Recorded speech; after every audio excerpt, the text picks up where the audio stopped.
dear madams, గురు బ్రహ్మలారా,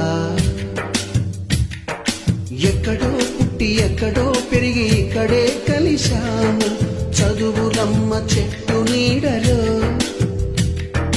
వీడలేమంటూ వీడుకోలంటూ వెళ్ళిపోతున్నాము చిలిపి తనపు చివరి మలుపు